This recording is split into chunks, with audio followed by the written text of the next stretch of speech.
I enjoy the fact that you turn somebody's ideas or dreams into a reality in a sense. It's very satisfying, very rewarding.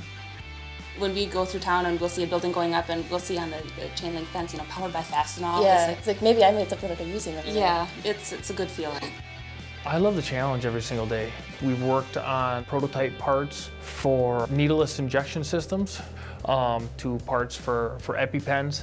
No one ever thinks about their EpiPen not working. Better than doing the same thing every day. In school, whenever we did the metallurgy class, we learned about properties of different materials, plastics, aluminum, steels, the exotic stuff.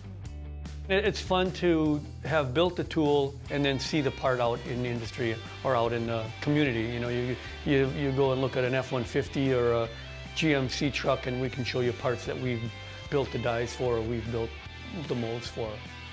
I heard Western had a good program, and me and my parents went and toured it, check out the facility.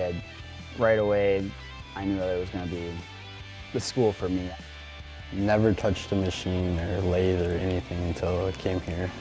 The classes we have are blueprint reading and math, geometry. We're learning how to design like 3D models in SolidWorks. Classes with the CNC machines and the manual machines, so you really just like learn a little bit of everything you really need to know to like be successful at a job. What I need is valuable employees, good employees that come from our tech school as a graduate. There's a lot of thought involved with it, and the more you want to think, the farther you can go in the field. Your number one asset is not the machines in the shop, it's your employees. My employees make pretty good money. They probably start out at 25, 30, they can make up to 70,000 plus. Good health insurance, good working conditions, and flexible hours.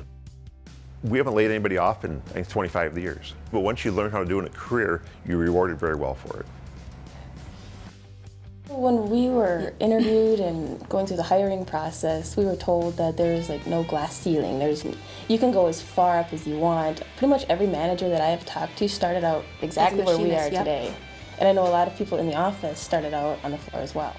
He got his degree, he started out as a machinist. The company asked him if he would like to go to California and help train new machinists.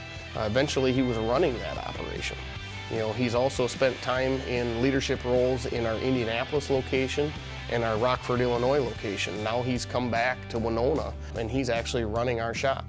So we're always looking for people with a good basis skill on machining. Attention to detail is really important because each and every day you come across different problems and issues, and really being creative and applying it to, you know, from one part to another part is really important. So we look for those types of people out on the floor, and we actually promote them all the way up from within. I'm really enjoying it. Yeah, it opened up the world. It was the best decision we made, you know, besides kids and marriage. It's not a job, it's a passion. I mean, I love it.